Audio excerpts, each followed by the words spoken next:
Hello, everyone, and welcome back to the J22 Report. I'm your host, Johnnie Market. You all know that drill. Hit that like button, subscribe if you already haven't. And I just wanted to get into a quick video today. I'm just trying to do these sporadically.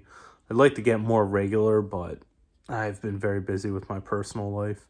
So anyway, going back, yesterday's news, job market, blowout numbers, and just nothing can go wrong. And so, as I said, this is in past videos, this is an election year, so they're going to do everything they can to mask any type of problem in the economy.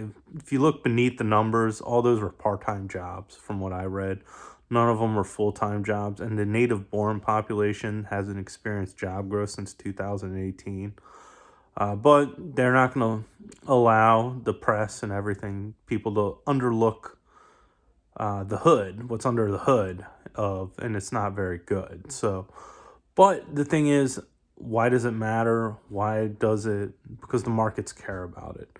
And I thought of a quote and said, bull markets are born off pessimism, rise in skepticism, mature on optimism, and then they die in euphoria.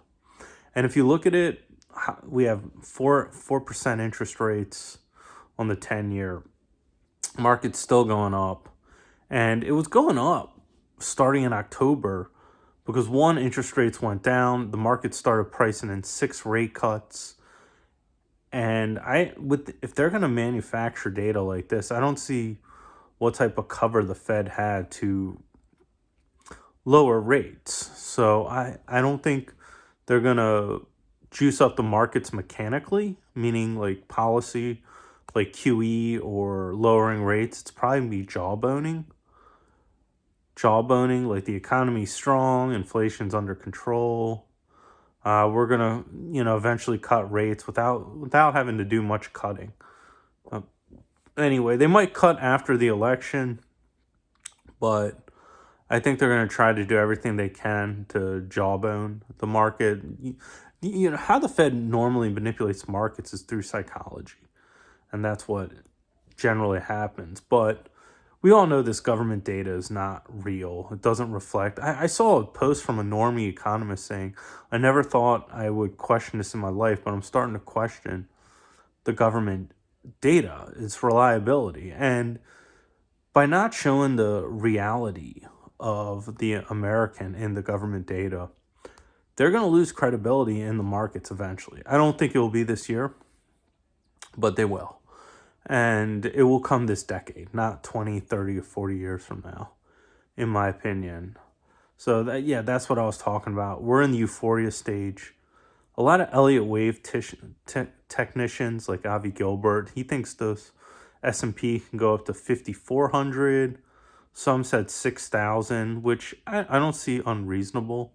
I thought I called the top. I was wrong. And now I don't know exactly when this will top. I do think it will top soon. I was listening to a video too, which I thought was interesting. Charles Nenner, who does cycles analyst, he said in an interview that he sees a housing market crash coming at the end of this year. Now, I personally, if you look behind the hood with Airbnb and among other things, the housing market's not looking good. Inventories are exploding now, the whole short supply narrative. So it's not out of the realm. I don't think there'll be any type of crash this year. I think this is the most corrupt administration in the history of the U.S. by far. And I think they're going to do everything they can to mask any type of problem. And so they will do anything. So like right now in Connecticut, the governor, this isn't, the administration, this is just, but the governor is now making bills to forgive all medical debt. And I think they're going to do a lot of things like that. Like I said in this last video, the student loans, I was like, they're going to skirt around this. So I think this will, in the long term, I think inflation will rise again later half of this year or next year. I don't think it'll rise anytime soon in the government data because it's an election year.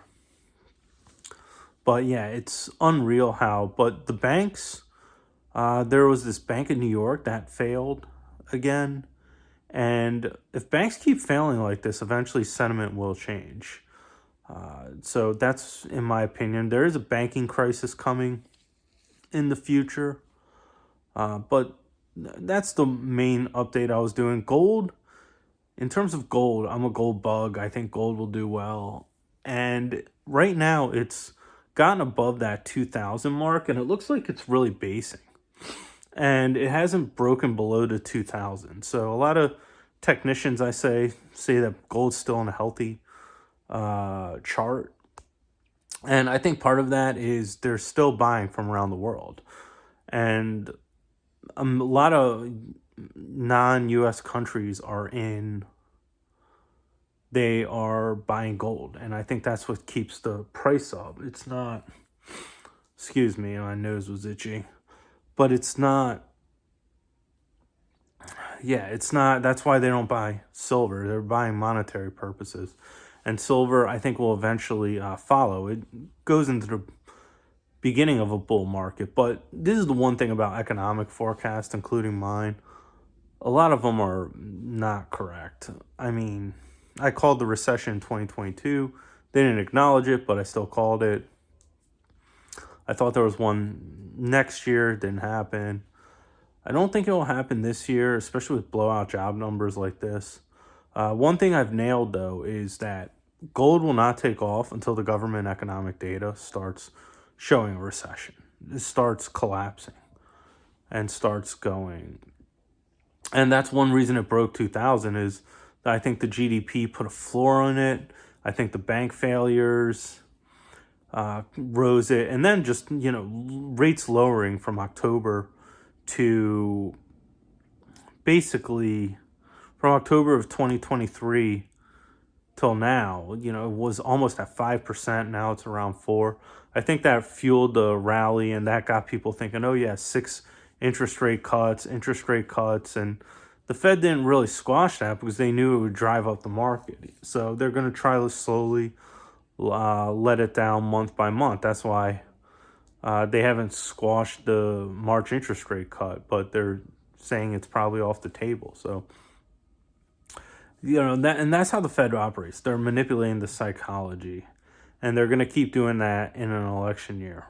So, and last thing is, I just came back from Poland, and with Poland, I came back, and anyone that says they're poisoning the food in the U.S. is absolutely right. I feel so much better, so much healthier, and I was getting a lot of medical work done, so it wasn't even, I didn't walk everywhere, like, contrary to popular belief in Europe. Yeah. So everyone says, oh, when you go to Europe, you walk so much, but this case, I was in hospital most of the time, and yeah, I feel so much better. I can tell, like, I've had the Domino's. I tried their McDonald's to see what's like the Burger King, and yeah, they are poisoning the food in the U.S. I can just confirm by how my body reacted. So anyway, that's all I have to say for this week is that you're going to see more shenanigans. It's an election year. And so, yeah, and the markets will stay elevated for now. I do think crashes are coming. I think the high interest rates are eventually going to catch up.